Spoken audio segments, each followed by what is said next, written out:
خلوص و محبت کے ساتھ آقائے کریم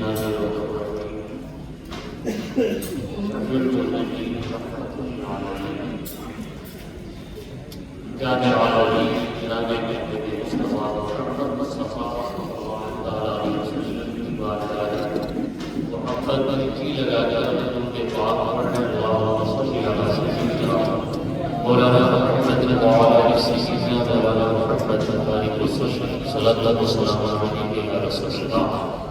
صلی اللہ علیہ وسلم حضور سید عالم صلی اللہ علیہ وسلم تمام اولاد پاک اور تمام اصحاب رضوان کی بارگاہ میں دعا اور والدانہ تعالیٰ پڑھنے اللہم صلی علی سیدنا مولانا محمد ابن قلوب ودوائی وحافظ لنا شفائی وقدر الامسان وزیائی وعلى آله وصحبه وبارك وسلم دائما ابدا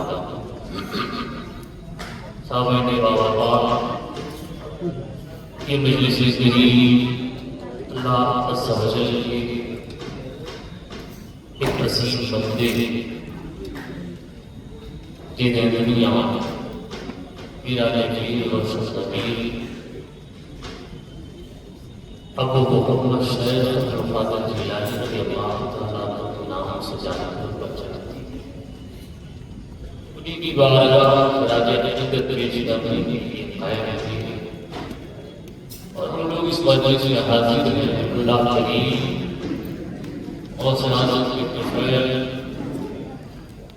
ان کی اس مجلس کو سجانے والے کی تعریف اور یہاں بیٹھ کر ذکر خیر سننے والوں کی سماعت کو اپنی بارگاہ میں قبول و منظور فرمائے اور ساتھ ہی شیخ عبدالقادر جیلانی رضی اللہ تعالیٰ کے طفیل ہمارے دوسرے گرامی شہزادہ حضور شمس العلماء اللہ عز و جل شفائے عاجل عطا فرمائے میرے آپ کے سامنے قرآن کریم کو بات و فائدے پاک ہوگی اس آیت کریمہ کو آپ لوگ نماز میں سنتے رہتے ہیں اور تراویح میں بھی آپ یہ آیت کریمہ سماعت کرتے رہتے ہیں اتنی مشہور معلوم ہے آیت مبارک اللہ عز و جل قرآن کریم میں فرماتا ہے یا ایھا الذین آمنوا اتقوا اللہ وکونوا مع الصادقین، اے ایمان والو اللہ سے ڈرو اور سچوں کے ساتھ آپ غور کریں، خیال کریں اللہ عز و جل نے اس آیت کی مبارکہ پر دو بات کہی ہے اپنے بندوں سے اور ایمان والوں سے وعدہ کیا ہے ہر کس و ناقص سے لگے وہ لوگ جو پوری ایمانداری کے ساتھ اللہ اور رسول کو مانا جیسا ماننے کا حق ماننے کے بہت سارے لوگ مانتے لیکن ماننے کا جو حق ہے اللہ اس کے رسول کو وہ ایمان والا اتقوا اللہ، اللہ سے ڈرو، یہ پہلی بات ہے جو اللہ اپنے بندوں سے کہتا ہے۔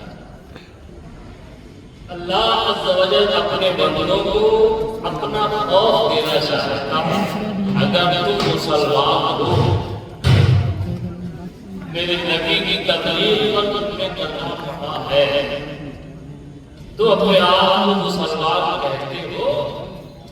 ایک مسلمان کے لیے سب سے ضروری چیز ہے کہ اس کے دل میں خوف خدا ہو، اللہ کا ڈر ہو، اور اللہ کا ڈر جناب اتنی بڑی دولت ہے، دنیا کی تمام دولتوں میں سب سے بڑی دولت اگر ایک مومن دیکھے تو اللہ کا خوف،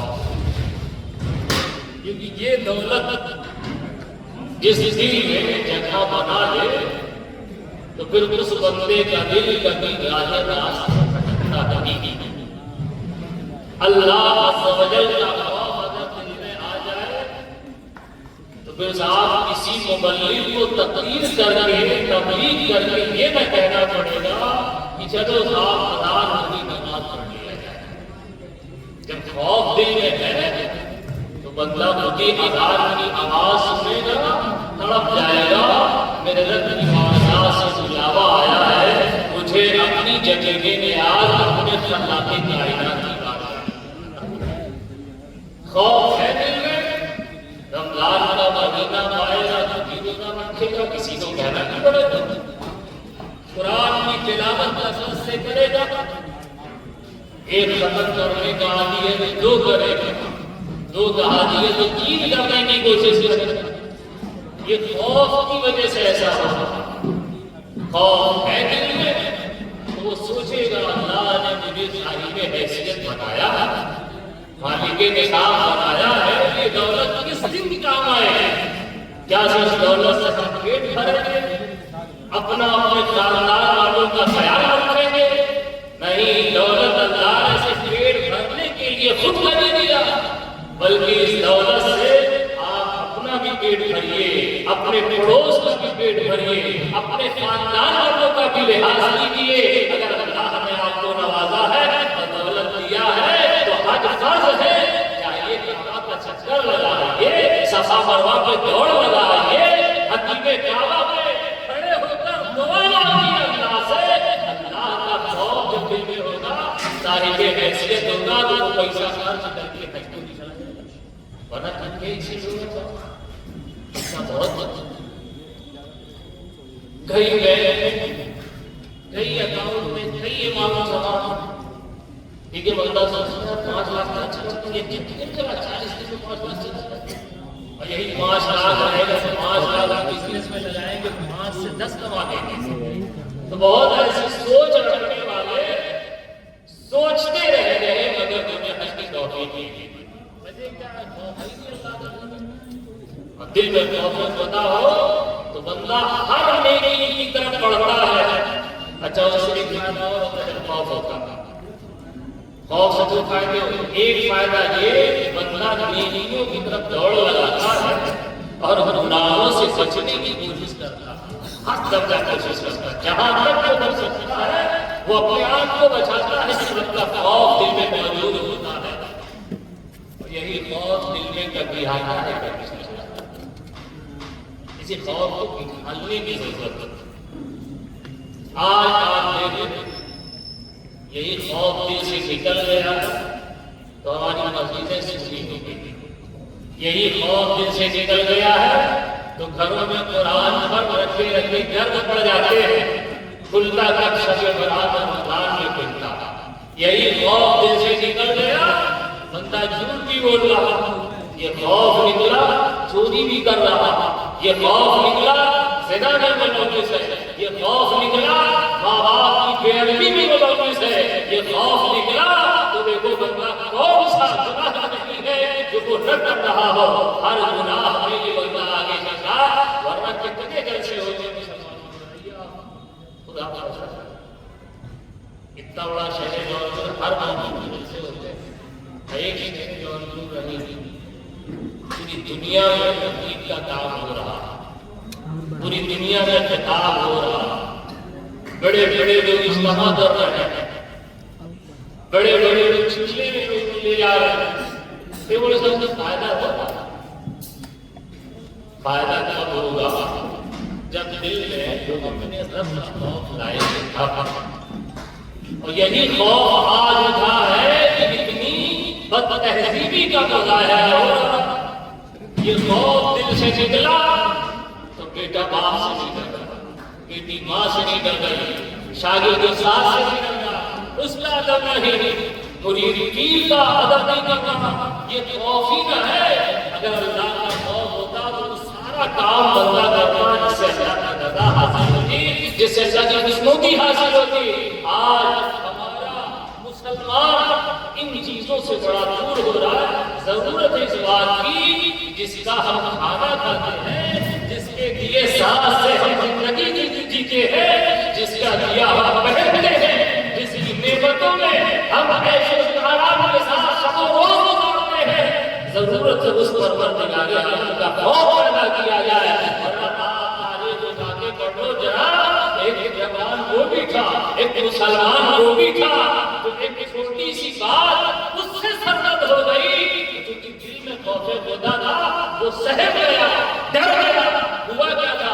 اس جوان نے ایک پھلی نہ کھایا تھا، کون سا بڑا کرائم بن گیا تھا، ایک پھل کھایا تھا، وہ بڑا بھوکا تھا، بہت ہی بھوک لگی تھی، سطح آگ سے اٹھا کے پھل تو کھایا تھا، جو پھل بہتا ہوا جا رہا ہے یہ کھا لینا مباح ہے، اس میں کوئی گناہ نہیں ہے، لیکن تقویٰ کا یہ عالم ہے۔ ابھی وہ جوان، آج ہمارے جوانوں کو آپ دیکھ لو، ہمارے جوانوں میں جو جوانی چڑھ جاتی ہے نا، تو یہ اپنے ماں باپ کے کہنے میں نہیں ہوتی، ان کے ادب میں کوتاہیاں کرتے ہیں، ماں باپ کو طاقت ملنے پہ آنکھیں دکھاتے ہیں، ان کے سارے احسانات کو فراموش کر دیتے ہیں۔ یہ جوانی آ گئی، اب بڑھاپا خیال نہیں آتا کہ میرے بچپنے میں میرے والدین نے میرا ہر قسم پر لحاظ کیا، اپنا شوق مار کر میرے شوق کو پورا کیا ہے، اپنا پیٹ کاٹ کر میرا پیٹ بھرا ہے، اپنے بدن میں ناموں کپڑے رکھ کر مجھے اونچا کپڑا پہنایا ہے، میرے ہر شوق پر لحاظ کیا ہے۔ آج وہی بچہ اللہ نے اسے طاقت دیا، اللہ نے اسے پیسہ دیا ہے، تو غریب ماں کو بھی بھولا ہوا ہے، غریب باپ کو بھی بھولا ہوا ہے۔ اللہ اکبر کبیرہ، جب میرے نبی نے فرمایا تھا 15 سال پہلے، یہ تیری ماں کیا ہے، اس کے قدم کے نیچے بیٹے کی جنت ہے، تیرا باپ کون ہے، اس کے قدم کے نیچے اللہ نے جنت کا دروازہ رکھا ہے۔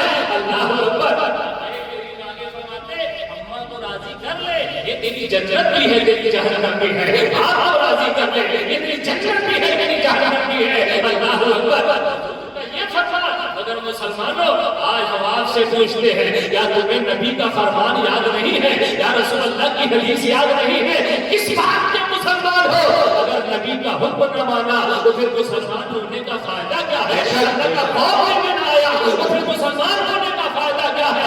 مسلمان تو تب ہم سچے ہوں گے جب خدا کی بھی مانے، اس کے حبیب کی بھی مانے، اور حتی الامکان اللہ و رسول کے بتائے ہوئے اصولوں پر اپنی زندگی گزارنا شروع کر دے، تب ہم سچے مسلمان ہوں گے۔ اور یقین رکھنا، جس دن یہ انداز، یہ جذبہ ہم مسلمانوں میں آ جائے گا، اس دن پروردگار عالم بلندی اٹھا کے مسلمانوں کے قدموں میں رکھے گا۔ نعرے تکبیر، نعرے رسالت، جشن غوث الورا، فیضان غوث اعظم، شہزاد حضور شمس العلماء، نعرے تکبیر۔ کتنے بڑے بڑے گناہ کرتے ہیں، اگر اماں ناراض ہو جائے، ابا ناراض ہو جائے تو مالک کی جنت آپ کی ہے جنت، یا ہم لوگوں میں سے کسی کے خاندان کی ہے جنت؟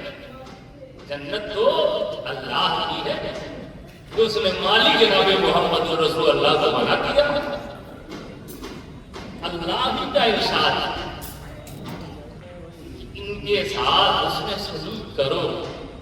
حضور فرماتے ہیں اگر اماں ناراض ہو گئی، ابا ناراض ہو گئے تو اللہ جنت نہیں دیتا۔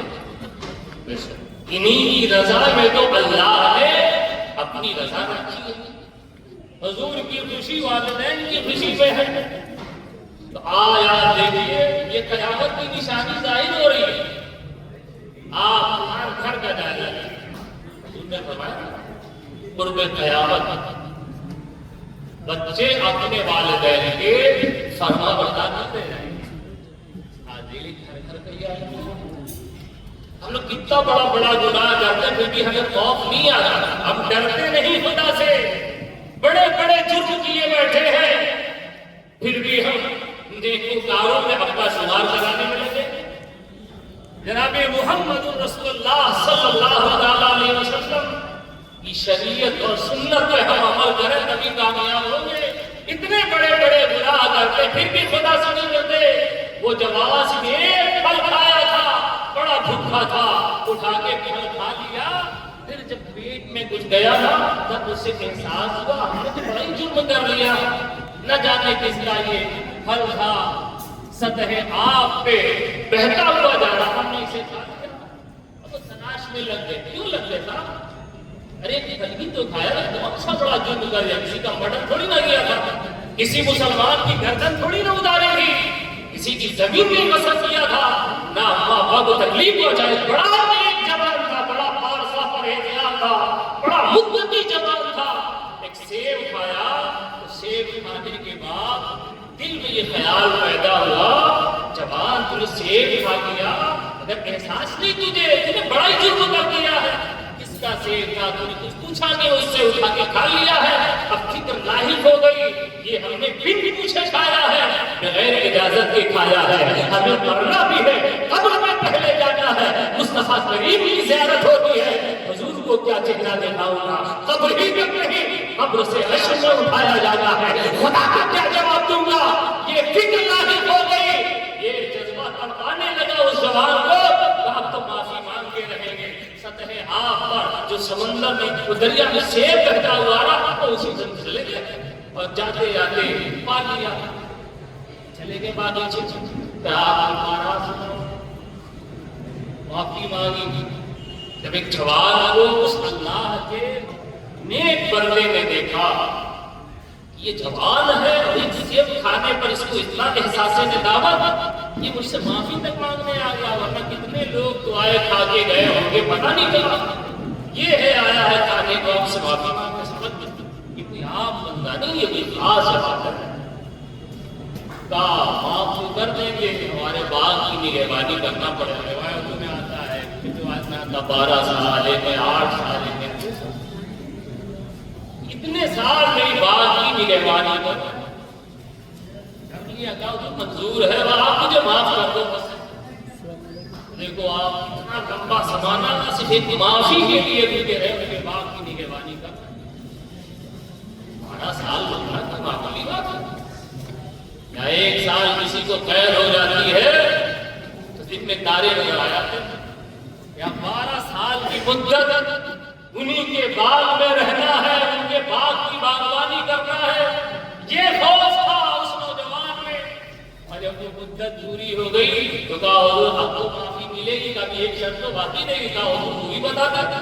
کیا شرط ہے؟ کہا میری بیٹی سے نکاح کر لو. حضور کی بھی منظور سے نکاح کر لیں گے. سنو تو پہلے، نکاح تو سبھی کرتے ہیں، ہر لڑکی سے اچھی لڑکی نکاح کرنا چاہتے.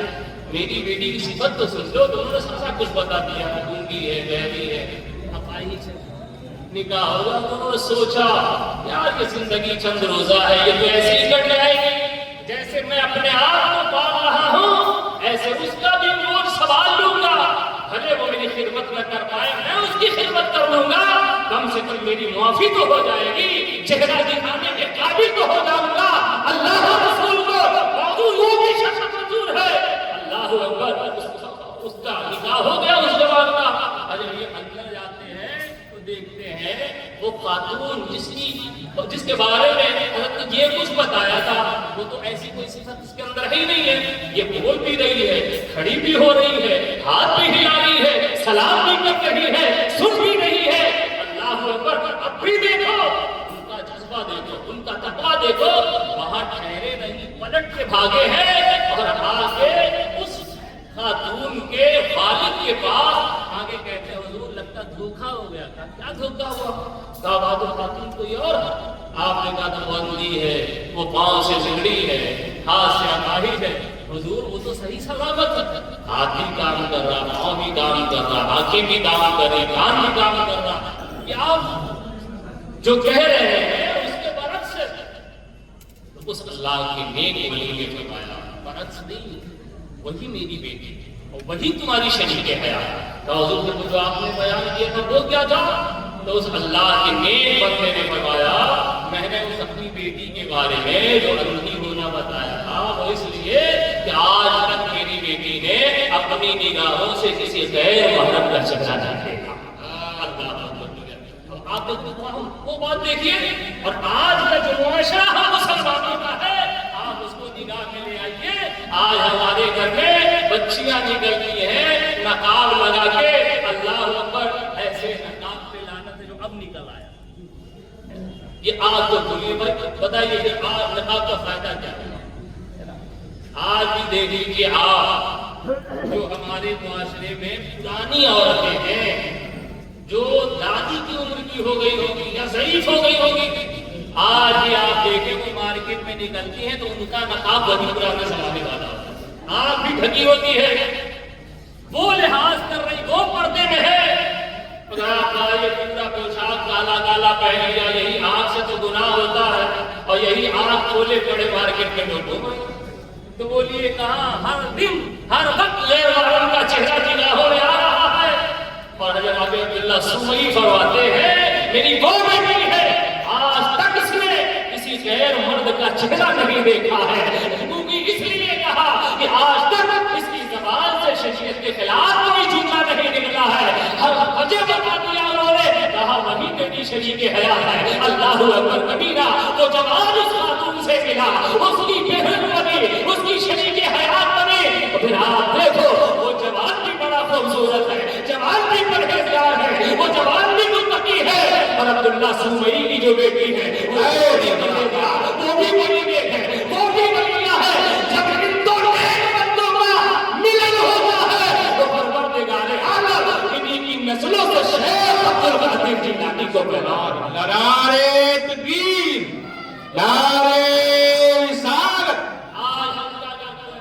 جو ہمارا ہی سراپا گنہگار ہے، تو ہم چاہے ہماری نسل سے کوئی غلام عبدالقادر پیدا ہو جائے تو کہاں ہونا بھی بتایا، ہم گناہ پر خودے ڈوبے، نماز چھوڑے چلے جا رہا ہے، نیک کام کی طرف ہمارا قدم بڑھتا ہی نہیں، تو کہاں سے ہمارے گھر میں اچھے ہیں؟ یہ بچے اسی کے اور بھی ہوتے ہیں، ہم بچوں کے سامنے بیٹھے رہتے ہیں، دکان میں نماز پڑھتے نہیں، تو ہمارا چھوٹا بچہ، یہ ماں اور باپ چھوٹے بچوں کے لیے آئیڈیل ہوتے ہیں، یہ سب سے پہلے معلم ہے اپنے بچوں کے لیے، اور ان کی عادت ہوگی نقل کرنا، یہ دیکھ دیکھ کے کام کرتے ہیں، کیسے ہمارے ابا کھا رہے ہیں، کیسے ہمارے ابا بیٹھ رہے ہیں، کیسے ہمارے ابا چل رہے ہیں، کیسے ہمارے ابا بول رہے ہیں، جو بچے دیکھیں گے والدین کو وہی تو سیکھیں گے۔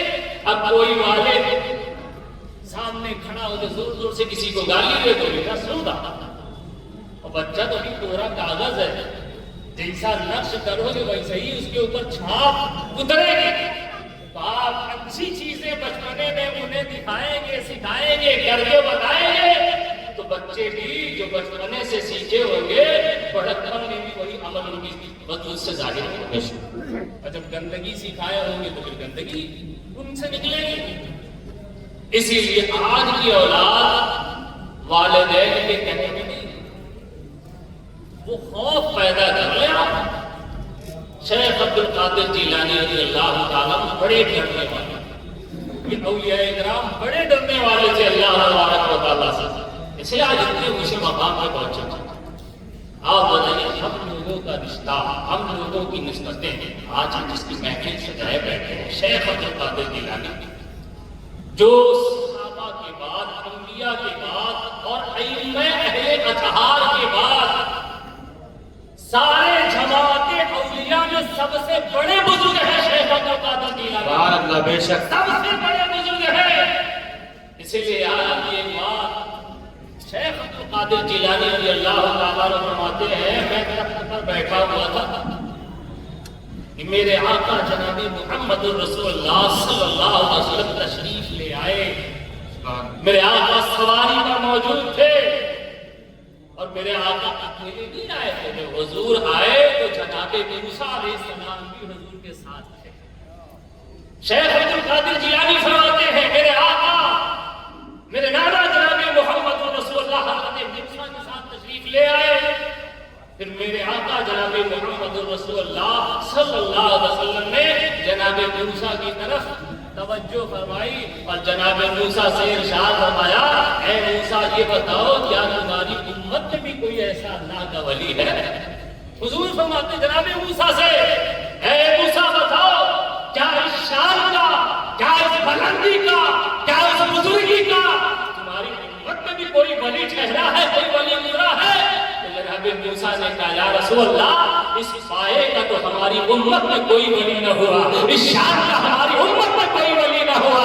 آپ قربان جاؤ شیخ عبدالقادر جیلانی کی بلندی پر، جن کی بلندی کی گواہی جناب موسیٰ جو اولو العزم پیغمبر میں ہے، جو اللہ کے سب سے عظیم پیغمبر ہے، جناب موسیٰ گواہی دے رہے یا رسول اللہ انسا ہماری امت میں کوئی ولی نہ ٹھہرا، انسا ہماری امت میں کوئی اللہ کا نیک بندہ نہ ٹھہرا۔ جناب محمد رسول اللہ صلی اللہ علیہ وسلم گویا جناب موسیٰ سے شیخ عبد القادر جیلانی کے منصب کی ترجمانی کروا رہے ہیں۔ کتنے بڑے ولی ہیں،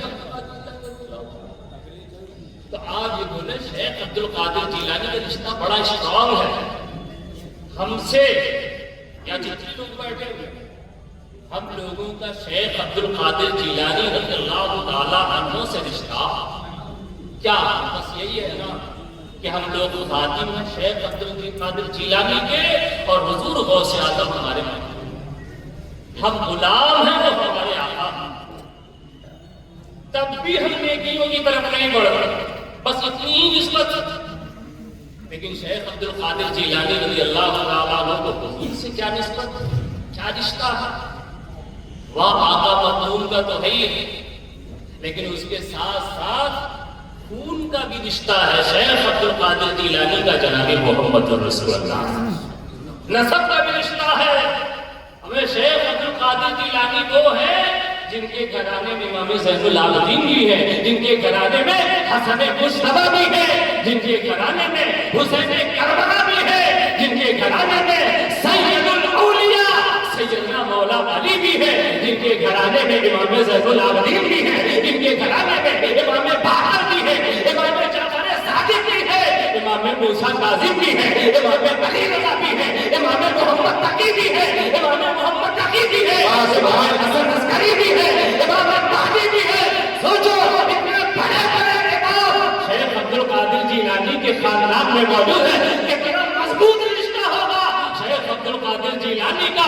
لیکن دیکھو میرے شیخ اتنا نہیں ہے، پھول نہیں ہے شیخ عبد القادر جیلانی، اتنا عظیم رشتہ ہے، اس کے باوجود بھی شیخ عبد القادر جیلانی کے شب و روز پر آپ نگاہ ڈالو، ان کی زندگی پر نگاہ ڈالو، 40 سال عشاء کے وضو سے نماز فجر پڑھتے شیخ عبد القادر جیلانی نظر آ رہے ہیں۔ ہمارا رشتہ کمزور ہے، پھر بھی ہم نماز سے دور، پھر بھی روزے سے دور، پھر بھی زکات سے دور، پھر بھی حج سے دور۔ ہمارا رشتہ اتنا کمزور ہونے کے بعد شریعت کی ہم پامالی کرتے نظر آ رہے ہیں، ان کا رشتہ اتنا مضبوط حضور سے، لیکن آپ دیکھو کوئی بھی نمازیں قضا ہو رہی ہے، نہ روزے قضا ہو رہے ہیں، نہ حقوق اللہ کی کوتاہی ہو رہی ہے، اور نہ حقوق العباد میں کوتاہی ہو رہی ہے۔ نمازیں پڑھ رہے ہیں، قرآن کی تلاوت کر رہے ہیں، اللہ کو یاد کر رہے ہیں، صرف 5 وقت کی نماز نہیں جناب، اللہ اکبر کھڑے کھڑے رات بھر نوافل پڑھ رہے ہیں۔ آپ اندازہ لگائے یہ مقام شیخ عبد القادر جیلانی کو ایسے ہی نہیں ملا، شیخ عبد القادر جیلانی کا جو پورے جہان میں تذکرہ ہو رہا ہے، وہ لوگ کیوں ہو رہا؟ ان کو یہ پاور کہاں سے ملا، ان کو یہ مقام کہاں سے ملا، ان کو یہ قدرت کہاں سے ملی ہے کہ زبان سے کہہ دے قم بِإِذْنِ اللَّهِ، کھڑا ہو کر زندہ ہو جائے۔ ابھی تو عالم وجہ میں میرا شیخ کہتا ہے وَلَوْ أَلْقَيْتُ سِرِّي فَوْقَ مَيْتٍ لَقَامَ بِقُدْرَتِ الْمَوْلَىٰ دَعَانِي، اگر میں یہ منارہ کسی مردے میں ڈال دوں، جانتے ہو یہ مردہ اٹھ کر اللہ کے حکم سے کھڑا ہوتا ہوا نظر آئے۔ بارہا علماء سے سنا ہوگا کہ شیخ عبد القادر جیلانی نے زبان سے قم بِإِذْنِ اللَّهِ کہا اور مردہ اٹھ کے کھڑا ہو گیا۔ اور یہ مقام کہاں سے ملا شیخ عبد القادر جیلانی؟ گھر میں آیا چور، کیا ملے گا؟ ایک درویش کے گھر میں کیا ملے گا صاحب؟ سونا چاندی تو ملے گا نہیں، ہیرے جواہرات تو ملیں گے نہیں۔ شیخ عبد القادر جیلانی رضی اللہ عنہ کا حال یہ تھا کہ آپ کی خانقاہ میں بڑے ہی نذرانے آتے تھے، بہت تحفے تحائف آتے تھے، لیکن صبح میں آیا شام تک سب ختم کر دیتے تھے۔ شیخ عبد القادر سب اٹھا دیتے تھے اللہ کے بندوں کو، کچھ بچا کے نہیں رکھتے تھے، وہ ان کا شوق ہی نہیں تھا بچا کے رکھنا، ان کا ذوق ہی نہیں تھا۔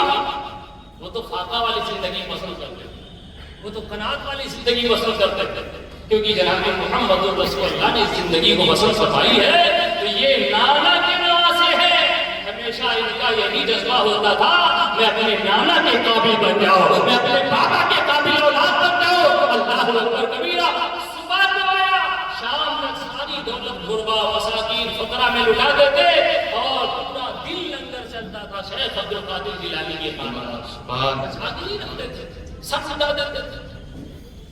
یہ آپ بتائیں میرے پاس کیا ہوگا؟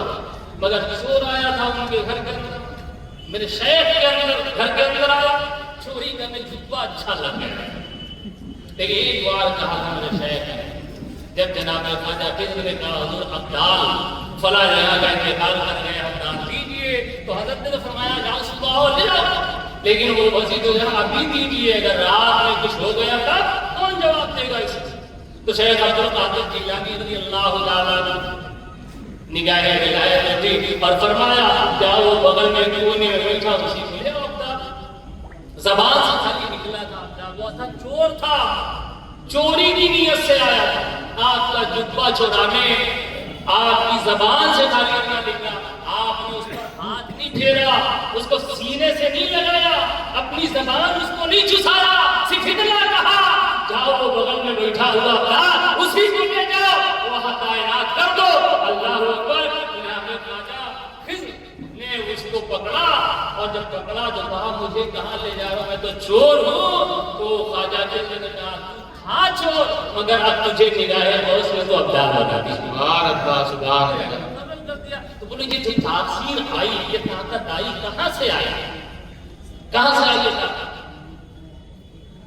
اندھے کوڑی سفید داغ مفلوج زدہ انسان کے جسم پر ہاتھ پھیر دے تو اٹھ کے کھڑا ہے، اچھا ہو جائے.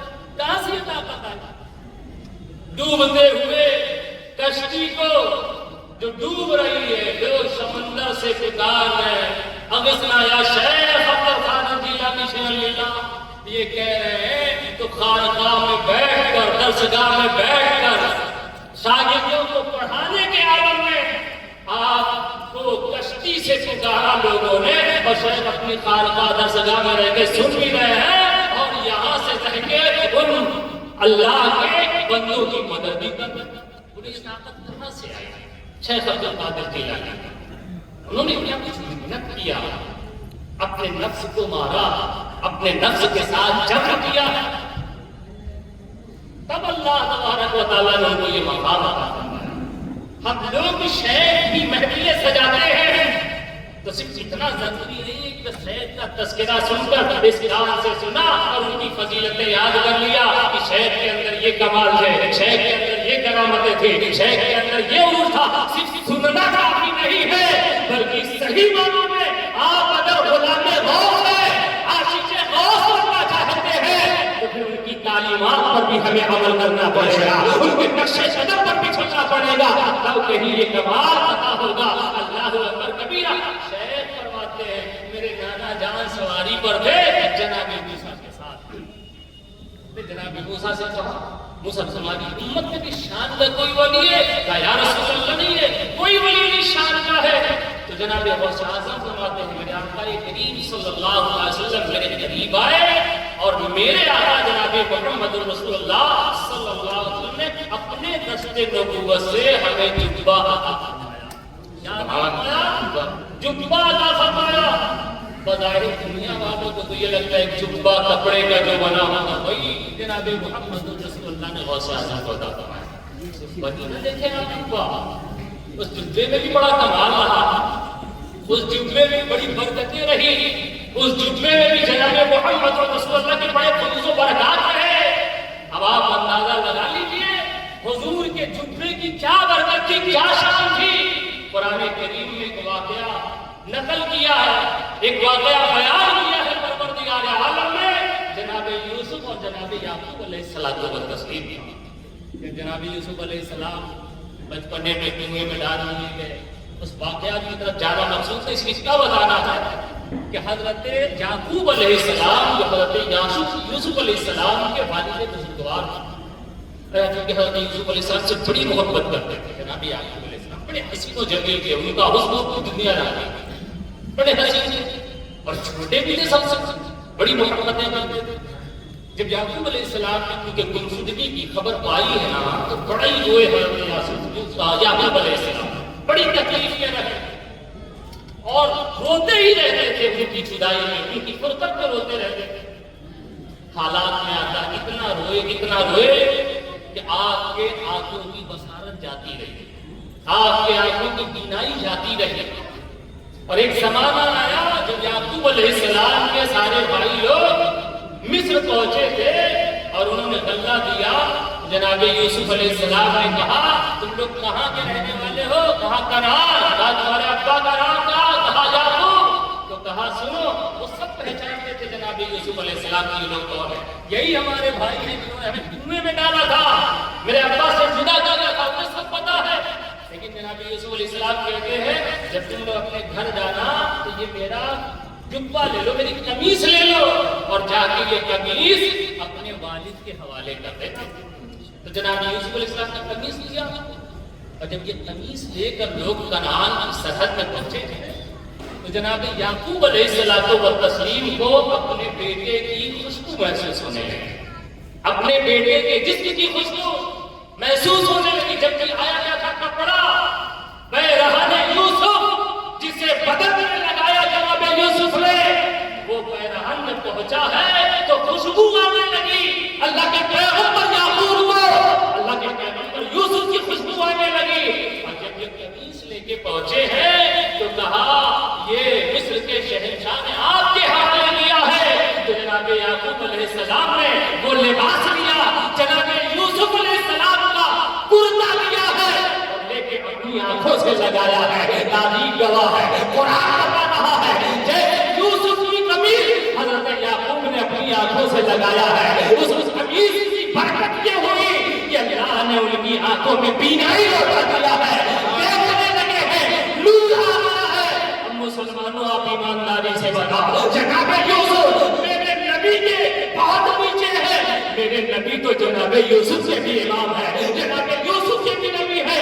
جب اللہ کو اتنا بڑا مقام کہ اس کا کرتا نابینا کے آنکھوں میں لگ جائے تو اللہ اسے روشنی عطا فرما دے، تو سوچو جو پیرہن جناب محمد رسول اللہ نے شیخ عبد القادر جیلانی کو بنایا ہوگا، سوچو اس پیرہن میں کیا کیا کمال کر کے جناب محمد رسول اللہ نے دیا ہوگا۔ نعرہ تکبیر، نعرہ رسالت، جشن غوث الورا، فیضان غوث اعظم، شہزاد حضور شمس العلماء، نعرہ تکبیر، نعرہ رسالت۔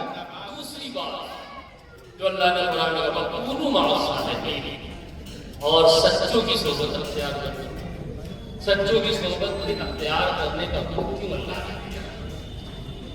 اس کی وجہ سب سے بڑی یہ ہے کہ اللہ والوں کی جب صحبت بندے کو اختیار ہو جاتی ہے تو یہ اللہ والے اس کے دل سے اللہ کا خوف کبھی مٹنے نہیں دیتے، ہمیشہ باقی رہتے۔ مثال کے طور پہ جیسے آپ دیکھ رہے ہیں ابھی 3-4 سال پہلے کورونا کا ایک ماحول، کورونا کا ایک موسم، جب یہ بیماری اتری ہے لوگوں کا حال کیا تھا کسی سے پتہ چلتا تھا، ہر کوئی ڈرا ڈرا سہما سہما گھبرایا رہتا تھا۔ جب اپنے شہروں سے درجنوں درجن لاش نکلتے دیکھتا تھا قبرستان جاتے ہوئے تو ہر کوئی اپنے گھروں میں دھکا پڑا تھا، ڈرا پڑا ہوا تھا، اور ڈر کا کہ یہ عالم نہ تھا۔ جو بڑی بڑی ڈسپنسری کھول کے جو بڑے بڑے ڈاکٹر کہلاتے ہیں وہ تو اور زیادہ ڈرے ہوئے، وہ تو اتنا ڈرے ہوئے تھے کہ شیشے کی پیک کیبن میں بیٹھ کر مریض کو دور بٹھا کر اس کو دیکھا کرتا۔ جبکہ ڈاکٹر کو اتنی نالج ہوتی ہے کہ ہم بیمار ہو جائیں تو ہمیں کیا میڈیسن لینی ہے، کیا انجیکشن لینا ہے، وہ سب پتا ہے۔ لیکن اللہ تبارک تعالیٰ کی طاقت، اس کی قدرت کے سامنے وہ بھی ہمت ہارتا نہ آیا، اور اس کورونا کال کے عالم میں اس وقت میں دیکھو ہر بندہ کتنا سدھرا نظر آ رہا، ہر کسی کو مسجد نظر آ رہا، جس چیز پر پابندی تھی وہی وہ جا کر پڑھنا چاہے گا، اسی مسجد میں نماز پڑھنا چاہتا ہے۔ کورونا سے پہلے تو مسجد کا دروازہ نہیں دکھتا تھا، مسجد کی صفیں نہیں دکھائی دیتی تھی، مسجد کا امام نہیں دکھتا تھا، لیکن جیسے یہ وقت آیا اور اس وقت کے ذریعے لوگوں کا جب صفایا ہونا شروع ہوا ہے، صفحے ہستی سے اس کا وجود ملنا شروع ہوا ہے، تو پھر کتنا خوف لاحق ہوا، ہر بندہ ڈرنے لگا، ہر بندے کے دل میں خدا کا خوف آ رہا ہے۔ اب نماز پڑھ لو، اب روزے رکھ لو. ایک زانی نے زنا چھوڑ دیا، ایک شرابی نے شراب چھوڑ دیا، سٹکا رکھنے والا سٹے بازی کرنا چھوڑ دیا، جوا کا پتا پھینکنے والا جوا بھلا دیا ہے. اللہ اکبر کبیرہ. سب لوگ اچھے بننے کی کوشش کرنے لگے، لیکن دیکھو جہاں یہ کورونا ختم ہوا، جیسے جیسے کورونے کی یاد ہمارے ذہن سے غائب ہوتے رہے، یادداشت جاتی رہی، دیکھو پھر ایک شرابی شراب کا عادی بن گیا، ایک زانی زنا کا عادی بن گیا، پھر لوگ چلے گئے. اب اللہ کا خوف دل سے نکل گیا. اللہ تعالیٰ نے اسی لیے کہا ہے کہ نیک بندوں کی صحبت اختیار کرو. جب تم ان کی صحبت اختیار کر لو گے تو یہ کبھی بھی تمہارے دل سے ہمارے خوف کو جانے نہ دیں گے. ہر وقت یہ ہمارا خوف تمہارے دل میں بٹھانے کی کوشش کریں گے. کبھی قبر کا ذکر چھیڑ کر میرے عذاب سے ڈرائیں گے، کبھی حشر کا ذکر چھیڑ کر میرے جلال سے ڈرائیں گے. اور حال یہ ہوگا کہ تمہاری صبح ہو، کہ تمہاری شام ہو، تمہاری جوانی ہو، تمہارا بڑھاپا ہو، تمہارا بچپنا ہو، ہر حال میں تمہیں اللہ سے ڈرنے والا بندہ بنا کے رکھیں گے. اسی لیے پروردگار عالم نے قرآن میں کہا وَكُونُوا مَعَ الصَّادِقِينَ، اور ان نیک بندوں کے ساتھ ہو جاؤ کہ نیک بندوں کی صحبت تمہیں زمین سے اٹھا کے آسمان تک پہنچا دے گی، تمہیں بلند کر دے گی. آپ دیکھیں جناب محمد رسول اللہ صلی اللہ علیہ وسلم کے نیک بندوں کی صحبت کتنا فائدہ ہے. اسی دنیا کے اندر ایک مولانا ہے، مولانا جلال الدین رومی علیہ رحمۃ اللہ، بڑے پائے کے گزرے ہیں. مولانا جلال الدین رومی علیہ رحمۃ، مولانا جلال الدین رومی علیہ رحمۃ اللہ یہ خود کہتے ہیں، ایک شعر انہوں نے کہا مولوی ہرگز نہ صرف مولائے ہو تا غلام شمس تبریزی نہیں. یہ جلال الدین جو روم کا مولوی تھا یہ ہرگز مولا نہ بنا جب تک کہ شمس تبریز کے دامن سے وابستہ نہ تھا. یہ شمس تبریز کون تھے؟ اللہ کے بڑے جلیل القدر بندے تھے. حضرت مولانا روم علیہ رحمۃ اللہ یہ اپنے زمانے کے بڑے پائے کے مولانا تھے، بڑے عالم تھے، بہت بڑے مولانا تھے. یہ دریا کے کنارے بیٹھ کر کتاب اچھا پہلے کی جو کتابیں ہوتی تھی اس طرح مشینوں میں پریسوں میں نہیں چھپتی تھی. پہلے کی کتاب نبات اور قلم سے لکھی جاتی تھی، کچی سیاہی ہوتی تھی، پانی پڑ جائے تو حرف مٹ جاتا. ایسی کتاب انہوں نے لکھا تھا، محنت کر کے لکھا تھا، اور پھر اسی کتاب کو وہ بیٹھ کے پڑھتا تھا. حضرت شمس تبریز علیہ رحمۃ اللہ جو درویش کی جماعت سے تعلق رکھتے تھے، صوفیہ کی جماعت سے تعلق رکھتے تھے، وہ قریب سے گزر رہے تھے تو شمس تبریز نے مولانا جلال الدین رومی سے پوچھا کہ مولانا کیا پڑھ رہے ہو؟ تو حضرت مولانا جلال الدین رومی نے کہا ارے صاحب آپ جائیے، آپ کے سمجھ میں نہیں آئے گا میں کیا پڑھ رہا ہوں، یا آپ کے پلے کی نہیں پڑے گی، یا آپ کے مقصد کی چیز نہیں. آپ جائیے، آپ درویش ہے، فقیر ہے، آپ اپنا کام کیجیے، مجھے اپنا کام کرنے دیجیے. یعنی بتا دیں آپ پڑھ رہے ہو، شاید سمجھ لے، آپ نہیں سمجھ پائیں گے، آپ کہہ دیا نہ جائیے. اب وہ اللہ کے بندے کو لے آگے چلا، وہ قریب آئے، ان کے ہاتھ سے کتاب چھینی، بغل میں تو تالاب دریا ہی تھا، اٹھا کے کتاب دریا میں ڈالی. اور جب دریا میں ڈالا تو اپنے سالوں کی محنت جب مٹی میں ملتا دیکھا، پانی پھرتے دیکھا، یہ بھی آ گئے جانے سے باہر. یہ کیا کر دیا آپ نے؟ اتنے سالوں سے ہم نے کتابیں لکھی تھی، اتنے محنت سے کتابیں لکھی تھی، اور آپ نے اسے پانی کے حوالے کر دیا. میری سالوں کی محنت پر آپ نے پانی پھیر دیا. کیا کر دیا؟ جب ان کو جانے سے باہر دیکھا حضرت شمس تبریز علیہ رحمۃ نے تو کہا اتنا غصہ کائے ہوتے ہو؟ ارے کتاب ہی تو ڈالا تھا، کہیں اتنا غصہ ہوتے ہو؟ کچھ اور تو نہیں کیا؟ کہا غصہ اس لیے ہو رہا ہوں، بڑی محنت سے میں نے کتابیں لکھی تھی. اب یہ بھی عالم وسط میں آئے، حضرت شمس تبریز ہاتھ ڈالا دریا میں، کتاب نکال کے ان کے ہاتھ میں رکھ. جب کتاب ہاتھ میں کے رکھا تو مولانا جلال الدین رومی کی تو حیرت کی انتہا نہ رہی کہ کتاب پانی سے نکلی اور نہ اس پر پانی کے اثرات ہیں، نہ قطرے ہیں، نہ برف بھیگا، نہ صفحہ بھیگا، نہ حرف نیچے کچھ نہیں. اب مولانا جلال الدین رومی علیہ رحمۃ حضرت شمس تبریز سے کہتے حضور یہ کیسے ہوا، یہ کیا ہے؟ تب شمس تبریز فرماتے ہیں ابھی میں نے تجھ سے پوچھا تھا کہ کیا پڑھ رہے ہو تو تم نے کہا یہ آپ کے سمجھ کی بات ہے، آپ کو سمجھ میں نہیں آئے گی۔ اب میں تم سے کہتا ہوں یہ تمہارے سمجھ سے بات ہے، یہ تم بھی سمجھ سکتے کہ میں نے کر دکھایا ہے۔ تو حضرت مولانا جلال الدین رومی علیہ الرحمہ نے کہا حضور بس بہت ہوا، اب مجھے آپ اپنی غلامی میں شامل فرما دیجیے، اپنی شاگردی میں شامل کر لیجیے۔ تو حضرت شمس تبریز علیہ الرحمہ نے حضرت مولانا جلال الدین کو اپنے غلامی میں شامل کر لیا۔ تب حضرت مولانا جلال الدین رومی کہتے ہیں مولوی ہرگز نہ شد مولا روم، یہ جو روم کا آج مولا بنا بیٹھا ہے یہ تو مولوی کی بنیاد نہیں تھا، یہ حقیقت میں مولوی بنا، یہ حقیقت میں روم کا مولا بنا اس وقت بنا جب اس نے اپنا ہاتھ شمس تبریز کے ہاتھ میں لے دیا ہے تو اللہ نے اسے روم کا مولا بنایا، جہان میں اس کو عزت عطا فرما دی ہے۔ اللہ اکبر۔ آج بھی دیکھیے مسلبی مولائے روم بڑا مشہور ہے اور پوری دنیا میں یہ کتاب مشہور ہے اور جانی اور پہچانی اور پڑھی جاتی ہے۔ یہ اللہ کے نیک بندوں کی صحبت کا بڑی کمال کی ہوئی۔ بابا فرید الدین گنج شکر رضی اللہ عنہ کی بات ایک میں اپنی گفتگو ختم کرتا ہوں۔ حضرت بابا فرید الدین گنج شکر رضی اللہ تعالیٰ عنہ، ان کا معمول تھا یہ جنگل میں جا کے عبادت کرتے تھے۔ یہ جنگل میں گئے عبادت میں بیٹھے تو کچھ لڑکے تھے نوجوان، اور یہ اکثر تاریخوں میں ملتا ہے اللہ کے نیک بندوں کا بڑا مزہ اڑاتے تھے یہ جوان لوگ۔ تو جس جگہ بیٹھ کر وہ عبادت کرتے تھے وہاں کچھ چرواہے لوگ اپنے گورو گائے بھینس کو چراتے تھے، اور جب اللہ کے نیک بندے کو وہاں عبادت کرتے ہوئے یہ لوگ دیکھتے تھے جن کو ڈسٹرب ہوتا تھا یہ اپنے من کی گندی باتوں میں موج مستی کی، تو ان لوگوں نے کہا یار اس فقیر کو کیسے حاصل کرایا جائے۔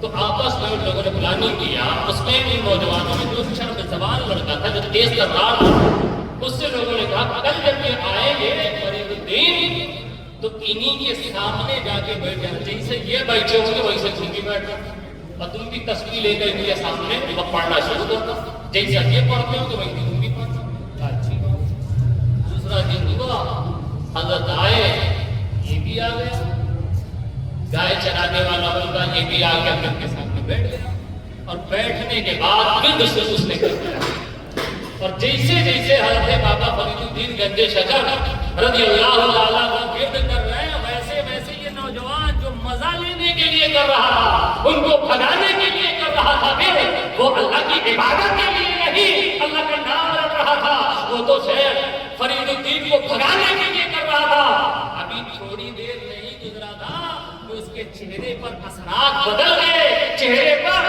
بزرگی کے اثرات نمایاں ہو گئے۔